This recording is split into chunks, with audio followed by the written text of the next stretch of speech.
So you're going to tell what WWF from now on is trying to do is this tool. Exactly. How do we make it work in practice? I'm hanging it on your lips. Is that English? I don't think so. Go ahead. Thank you very much, Harm. So we have this amazing tool. And of course, this is still in development. We're working on it right now, or at least Johannes and his team and my colleagues are working on it. But it only works if people in the countries believe in it. And that starts with communities, but it also starts with the government. And the last few years, we've been testing this system in 2 countries, Gabon in the Congo Basin in Africa, and on the Indonesian side of Borneo. And that starts with an idea, of course, and explaining that idea to the government. Do you like it? This is what we can do. And this is here in Gabon. We're with the government representatives from the national government, but also the regional government. You want to save your forest. We think we have a great idea. So that's how it starts. And if they like the idea, then it's on to the next phase. Training the people, as you can see, but also training the system. Because every country, every area has its own drivers of deforestation. Johannes also already showed you selective logging or mining. But it could be different in every country. So this is how we train. But if you train and see the opportunities, you also slowly become an owner of the system. Then it becomes also more concrete. Here we see the first box. It's a bit blurred because it's a video screen. It's not a drawing or anything.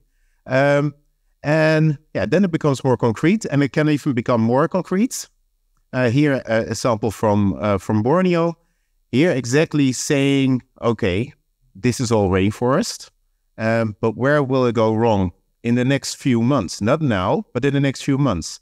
And the redder it is, the more likely it is that the deforestation will happen there. And here you see the amazing opportunity, because probably the forestry department in Kalimantan only has about 40, 50 people that can do the enforcement. So you have a huge area. All this is rainforest. So where do you go? Well, if you can already go and know you have to go to the red spot and, probably the action is going to happen there, you have a big advantage. So into the car, of course, it's a bit blinded. It's dark windows to keep the heat out. But you can see already on the road, the logging is happening. But you still don't know if it's illegal. You don't know where the trees are coming from. So we're closer to the spot. This always looks a bit boring if you send out a drone in the air, but if you have ever sent out a drone in the air, this is always how people look like. They look down, but the action is actually happening in the air in a few moments also if this drone is going up. And then you see this. Of course, the deforestation already happened in this very small area, but this tiny area we've been able to detect. And we've been able to, together with the forestry department, go there and stop it before the deforestation happened. Because here already some deforestation happened illegally, where we were able to arrest the illegal loggers, and this is how you stop it. So that's amazing work, and that's also proves the confidence. So then the government starts trusting you, and then it's time to go beyond the pilot phase and start to scale up to a larger area. Here, for example, to the whole of Gabon. And I don't know if you see all the detail, but if you see the red and orange and yellow spots, that's the deforestation of the last half year. That's still a lot of places. So where do you send your enforcement people to? Well, with Forest Foresight, our system, we were able to predict the black spots being the most likely of the deforestation happening in the next 6 months. So then it suddenly becomes easier to just send your people to the big clusters of black spots and have success. And this is how we move forward. If we do that, people are really becoming happy, and actually the government becomes to become proud of the Forest Foresight system. Here, they are presenting our system of Wageningen University and WWF at the Three Basins Summit early in October. And this week, perhaps Marielos will also see it. after her opening words, of course, after she was there. The government of Gabon has also invited us to jointly with them present this system on the climate COP in Dubai. So these are the 4 phases that we need to do. First, introducing it, testing it, preparing it. Then do the pilot together with the local governments, the local communities as well. If you like that, if we are confident, then we scale to a larger area. And then hopefully, because in the end, WWF, Wageningen University need to step out. We need to go live. And live needs to means that we transfer the system completely to local authorities for them to manage it. Of course, to enforce, but also do it very inclusive and respect human rights, things like that. And that is how we now successfully operated in Kalimantan and Gabon. Each of these countries, we now survey in this way about 4 million hectares, the size of the Netherlands. Of course, still needs to grow bigger, but it's a success. Now it's time to scale up to a big forest, the biggest in the world, the Amazon. And that is that's not my place, but luckily it's the place where I can dedicate my life to. I coordinate our support from the Netherlands for WWF for the Amazon. And it makes me really proud and also happy to be there. And sometimes I can, so 7 times until now. And I'm not only a conservationist, I'm also a nature freak. So spending time in the most biodiverse place on Earth, seeing mammals, seeing birds, just being there, seeing the oceans of green, that makes me really happy.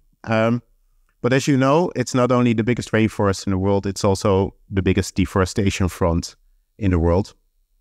And as you already can see, this is how it typically looks like in the Amazon. It's done in a quite systematic way, especially on the right-hand side of the picture. You see all the trees, if you look carefully, all locked up. They will be moved away, put to fire. Who of you knows what is the biggest driver of deforestation in the Amazon? Soy? Cattle? I hear those two. It is cattle. Soy is increasing, but it's mostly devastating the Cerrado, the nearby most biodiverse savanna in the world. But cattle ranching is by far the biggest threat to the Amazon forest and the related land speculation of that. But it's not the only thing, and therefore we need to be careful, but it's big. And here you can see the deforestation taken from Global Forest Watch. Everything in green is still rainforest. Everything in pink is deforestation since the year 2001. So 70% already lost. And we need to save 80% of the Amazon rainforest in order to prevent a tipping point. So we need to act fast. And therefore we want to start now. We already start with the preparation phase in Colombia, Peru, and Bolivia. And you see already that we don't just start somewhere, we start really where the deforestation front happening. I already see you thinking, okay, huge deforestation spots if you go to the ground, but why not Brazil? Brazil has its own systems. They're actually, of course, our systems are really good and take a step further. But from the conventional system, Brazil has the best functioning deforestation detection systems in the world. Plus, they don't like that much to copy systems from other countries. So we're currently discussing whether or not they would like to take up this system, but we start for now in Peru, Colombia, and Bolivia. And in Colombia, we start in the region of Guaviare, and there cattle ranching is a problem, but coca is also a problem. In Peru, gold mining is a big problem. Cattle ranching, but also a bit small-scale agriculture. And Bolivia, soy is a problem next to cattle ranching. So here you see already diverse problems per countries, and so also ideal testing grounds for the forest foresight system to train itself in the Amazon. And here you see, this was a picture of me, by me last year in Colombia. this is how you see how difficult it is to navigate in the ground. We went to the deforestation front, and that was a 6-hour mule ride into the hills. In former rebel area, more or less former rebel area. So it's not easy to navigate. And that means that a system like Forest Foresight could really provide a game changer here. If you don't have to put your forces, but also to people to provide alternatives everywhere, but really can select the spots where it's necessary. And who of you have seen Narcos? Only a few. Guys, watch it. It's amazing. And just as you think it's incredible, it cannot be true, then you see the parts of the real footage, and it all happened in real life. It's about the narco traffics in Colombia. This guy really looks like he just came out of that series. And actually, 3 years ago, he was growing coca. Not because he wanted to, but because he was kicked off his land by paramilitares, had to flee into the hills, into a national park, cut the forest, and started living. Then he was approached by the drug mafia. You want to grow some coca. Of course, that was not done ideally. So he started growing coca, and he actually liked the money. But he didn't like the violence and the threat of being expelled every day. So actually, by these kind of systems, we were able to reach him and start discussing a different future.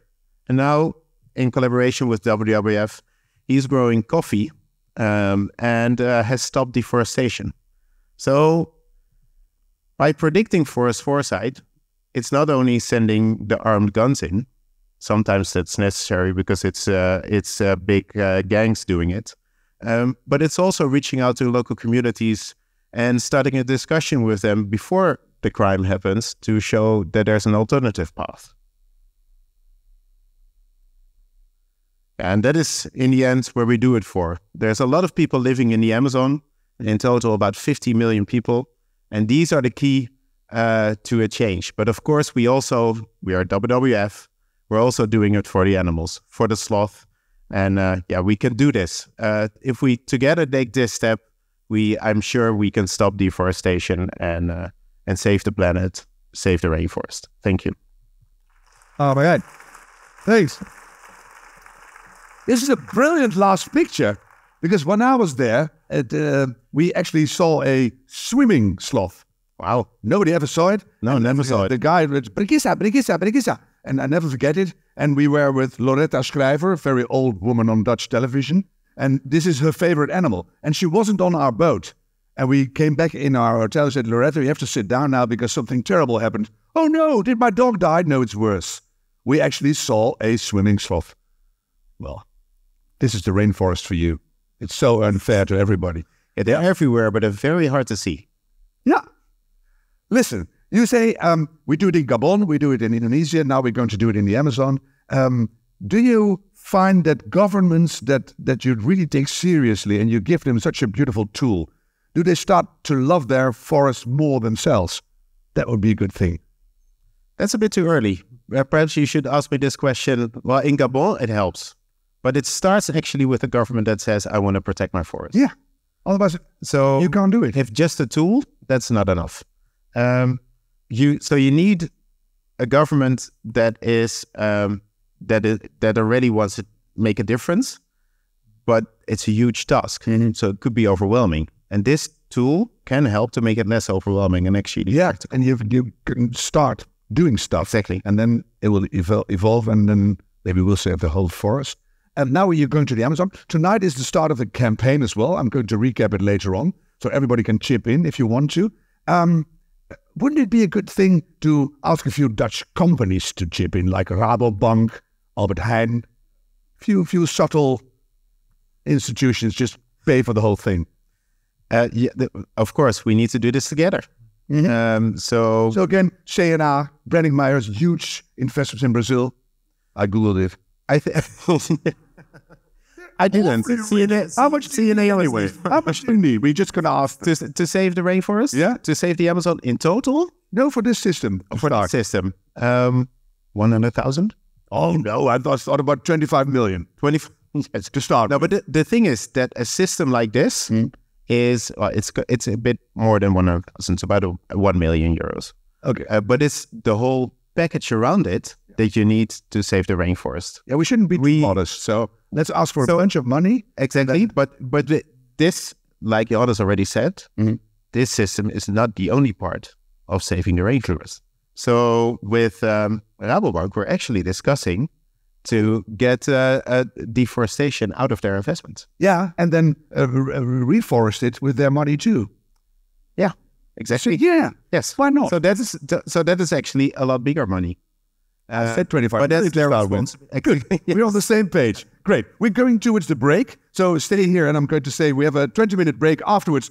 André Kuipers will be here to talk about his experiences in rainforest. In the meantime, I envy you a lot because you got the best job in the world, I guess, to go out there all the time. And there'll be the handsome poet, so don't miss that. Have a break, work on your thrombosis in your legs, and see you in 20 minutes. Thanks. Merijn, thanks very much. So...